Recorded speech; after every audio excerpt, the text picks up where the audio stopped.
علیکم ورحمۃ اللہ وبرکاتہ۔ بسم اللہ الحمد للہ والصلاة والسلام علی رسول اللہ ومن تبعہ ووالاہ وبعد۔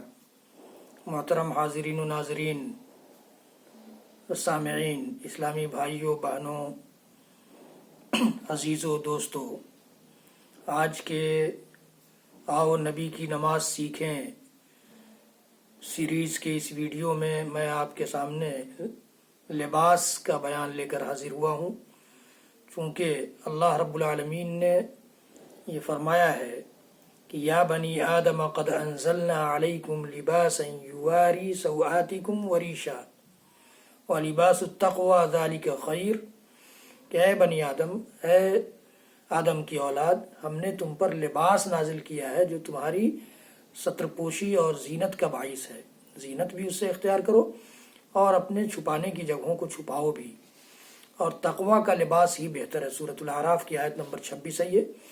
اللہ رب العالمین نے یہ ارشاد فرمایا۔ اس لیے ہمیں اور آپ کو جاننا ضروری ہے کہ تقوی والا لباس کون سا ہے۔ عام طور سے لوگ سمجھتے ہیں کہ کرتا پاجامہ تقوی کی علامت ہے، یا پینٹ شرٹ جس نے پہن لیا اس نے گناہ کا کام کر لیا، عام طور سے یہ سمجھا جاتا ہے۔ لیکن آج ہم یہ جانیں گے کہ لباس شرعی کون سا ہوتا ہے۔ اس سلسلے میں ہمیں یہ جاننا چاہیے کہ کپڑا جو ہم پہن رہے ہیں، جو لباس ہم اختیار کر رہے ہیں، وہ اتنا موٹا ہو کم از کم کہ جسم نظر نہ آئے۔ جسم جھلکنے والا کپڑا پہننے سے کوئی فائدہ نہیں ہے۔ پھر اتنا تنگ سلا ہوا نہ ہو کہ اعضاء کی بناوٹ ظاہر ہو، ہمارے جسم کا ہر پارٹ اور ہر عضو ظاہر ہو، پتہ چلے۔ اسی طرح سے کفار کے لباس کے مشابہ نہ ہو۔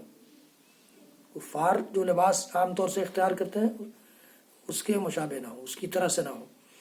چوتھی چیز یہ جاننا چاہیے کہ ایسا لباس نہ ہو جو بری شہرت کا باعث بن جائے۔ یہ اسلامی لباس کی عمومی شرطیں ہیں۔ عمومی شرطیں ہیں یہ۔ پہلی کیا ہے کہ اتنا موٹا کپڑا ہو کہ ہمارا جسم نہ جھلکے۔ دوسری شرط یہ ہے کہ اتنا تنگ نہ ہو کہ ہمارے جسم کا ہر پارٹ اس سے ظاہر ہو، دکھے، آیا ہو۔ اور تیسری شرط یہ ہے کہ کفار کے لباس کے مشابہ نہ ہو، کفار کے لباس کی طرح نہ ہو۔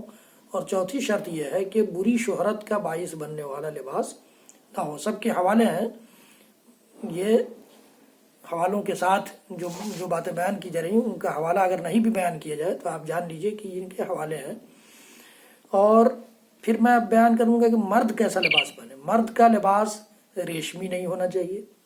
کپڑے کی سلائی یا کڑھائی ریشم کی ہے تو کوئی حرج نہیں ہے، لیکن پورا لباس ریشمی ہو جائے ایسا نہیں ہونا چاہیے۔ صحیح بخاری صحیح مسلم کی روایت ہے۔ زعفرانی رنگ کا لباس نہ ہو مرد کا، گیروا رنگ یا بھگوا رنگ جو آج کل چلتا ہے وہ مرد کا لباس نہیں ہوتا ہے۔ صحیح بخاری صحیح مسلم کی یہ بھی روایت ہے۔ نصف پنڈلی سے نیچے اور ٹخنوں سے اوپر تک ہو، یہ مرد کا لباس ہے۔ ٹخنوں سے اوپر لباس ہونا چاہیے اور آدھی پنڈلی سے نیچے ہو، آدھی پنڈلی سے اوپر بھی نہ ہو۔ لیکن ہم تو دیکھتے ہیں کہ انگریزوں کے اگر فیشن چل گیا ہاف پینٹ کا تو ہاف پینٹ پہن لیتے ہیں، انگریزوں کے یہاں فیشن چل گیا آدھی پنڈلی تک کا پینٹ پہننے کا تو وہاں تک پہن لیتے ہیں۔ اور کبھی فیشن یہ نکل آیا کہ گھسٹتا ہوا ہمارے جوتے اور چپل تک کپڑا رہے تو وہ پہن لیتے ہیں۔ ہمارا اپنا کوئی معیار نہیں ہے، جبکہ ہمیں اسلام نے اتنا خوبصورت معیار دیا ہے۔ اسی طرح سے مرد کا لباس عورت کے لباس کے مشابہ نہ ہو۔ تو 4 شرطیں مرد کے لباس کے لیے بھی ہو گئی کہ ریشمی لباس نہ ہو کلی طور پر، زعفرانی رنگ کا نہ ہو، زرد رنگ کا۔ تیسرے نصف پنڈلی اور ٹخنے کے درمیان ہو۔ اور چوتھے مرد کا لباس عورت کے لباس سے مشابہ نہ ہو۔ عورتوں کا لباس کیسا ہونا چاہیے؟ عورت کا لباس مرد کے لباس سے مشابہ نہ ہو۔ اسی طرح پورے جسم کو چھپانے والا ہو۔ عورت گھر سے باہر نکلے تو سر سے پاؤں تک چھپی ہوئی ہو۔ اور عورت اسی طرح سے یہ سب کی دلیلیں ہیں، سب کی دلیلیں۔ عورت کے لباس مرد کے لباس سے مشابہ نہ ہو، یہ صحیح بخاری کی روایت ہے۔ پورے جسم کو چھپانے والا ہو، صحیح مسلم کی روایت ہے۔ عورت گھر سے باہر نکلے تو سر سے پاؤں تک چھپی ہوئی ہو، اللہ کے نبی صلی اللہ علیہ وسلم کی حدیث المرأۃ عورہ، عورت پوری کی پوری عورہ یعنی چھپانے کے لائق یا چھپانے والی چیز ہے، چھپائی جانے والی چیز ہے۔ جامع ترمذی کی روایت ہے۔ حضرت ام سلمہ رضی اللہ تعالیٰ عنہ سے کسی نے پوچھا، ام سلمہ رضی اللہ تعالیٰ عنہ نے رسول اکرم صلی اللہ علیہ وسلم سے پوچھا کہ عورتیں اپنی اوڑھنی کتنی نیچے تک لٹکائیں، تو آپ نے فرمایا کہ ایک بالشت لٹکا ہوا لٹکا لیں، یعنی نیچے تک۔ انہوں نے عرض کیا تب ان کے پاؤں ننگے ہوں گے، تو آپ صلی اللہ علیہ وسلم نے فرمایا پھر وہ ایک ہاتھ تک نیچے لٹکا لیں۔ اگر ایک بالشت سے پاؤں کھل جا رہا ہو تو ایک ہاتھ لٹکا لیں۔ یہ اللہ کے نبی صلی اللہ علیہ وسلم کی حدیث گرامی ہے۔ عورت کا لباس اتنا خوبصورت نہ ہو کہ غیر محرم کی توجہ کا مرکز بن جائے، اتنا فیشنیبل نہ ہو کہ جدھر سے گزرے ہیں سارے لوگ اسی کی طرف دیکھنے لگ جائیں۔ عورت جسم یا لباس پر ایسی خوشبو نہ لگائے جس کی مہک مردوں تک پہنچے۔ عورت کی کسی بھی چیز سے زینت کا اظہار نہ ہو۔ عورت کی زینت کی 2 قسمیں ہیں، ظاہری زینت اور باطنی زینت۔ ظاہری زینت میں عورت کی آنکھیں، ہاتھ، پاؤں اور کپڑوں کی خوبصورتی آتی ہے۔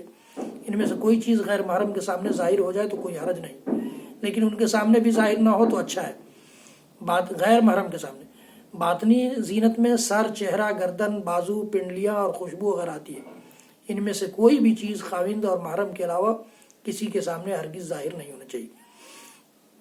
تو یہ چند باتیں لباس سے متعلق تھیں، پہلے عمومی لباس، پھر مردوں کے لباس، پھر عورتوں کے لباس سے متعلق۔